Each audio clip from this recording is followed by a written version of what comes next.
technology could improve their quality of life.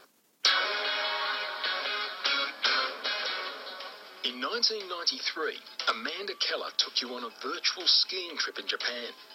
Back then, we thought this computer-generated world was pretty cool.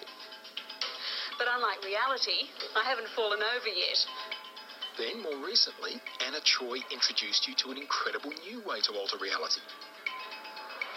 We travelled to New Zealand to see how these two-dimensional images from the pages of these books became 3D images with the help of augmented reality. The real world is enhanced with computer-generated images.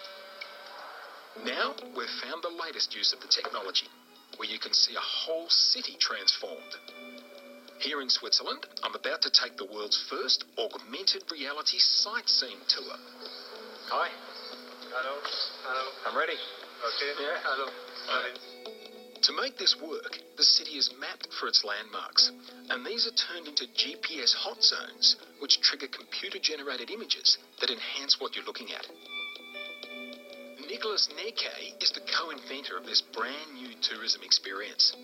He wants me to walk around with a set of goggles on my head and a computer and GPS on my back. And he reckons I'll see and hear the sights of medieval Basel while walking the streets of modern Basel. And so that's going to sort of generate this augmented reality for me.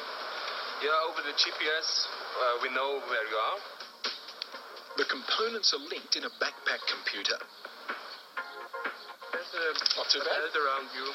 Sensors are even placed in my shoes to monitor walking, and the GPS is accurate to within a few metres. I'm now ready for augmented reality. Right, so I don't see any reality at all. It's all through the camera. Oh, yeah. The real world is captured by the camera, then fed to a computer, where it's enhanced with the virtual tour, then fed back to my eyes and ears. Now we go to the... Now all I need to do to begin the augmented tour experience is enter the first GPS hot zone. Oh, things are starting. Okay. The feet sensors let the computer know I'm on the move. This is wonderful. My realistic view of the world now has gone, and I've got this sort of sepia-enhanced image.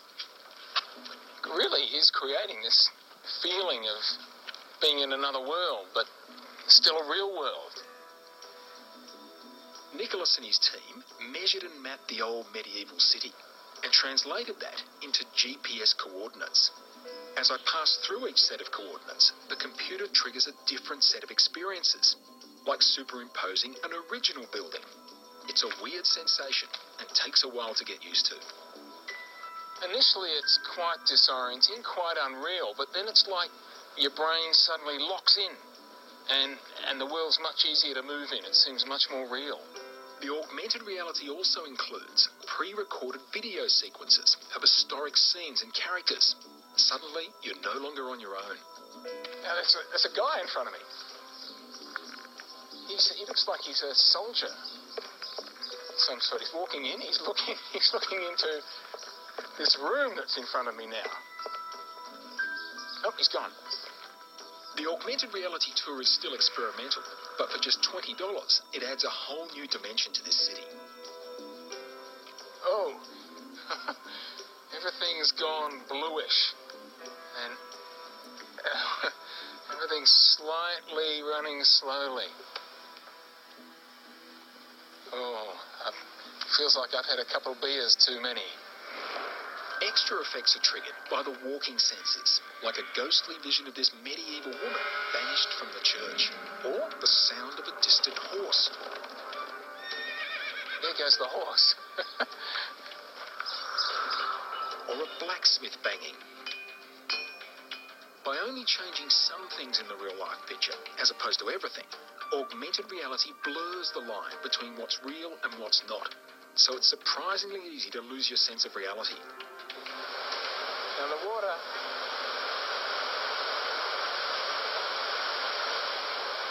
So I don't know if that's real or not. I'm seeing. Oh, so what I'm seeing is the real picture with the images superimposed on it. So it's like I'm looking back in time. I think These people are real. Hello, you're real, right? Yeah, we're real. I don't look strange, do I? Not at all, right, yeah. It's sometimes hard to distinguish between fact and fiction. You have to watch out for potential hazards. Ah, that's reality. I better not walk into that. Oh, look. Yeah, I can see the cogs. The cogs are spinning around right in front of me. You feel like you can touch them, but... This is not the only kind of altered reality to come out of this part of the world. It was here in Basel in 1943 that Swiss chemist Albert Hofmann accidentally invented LSD. So I shouldn't have been surprised when things on this medieval tour suddenly turned very psychedelic. Seems pretty... Oh, here we go. Oh. Right, lots of colours. I'm starting to lose reality now. Oh, yeah, I can just see the path ahead. Oh. Put me back to reality. Ooh, that was powerful. It's like waking up from a dream. Oh. The trouble with plain old virtual reality is that it's all generated by computer. It always looks a bit fake, whereas this combining the reality with the computer graphics is much more believable.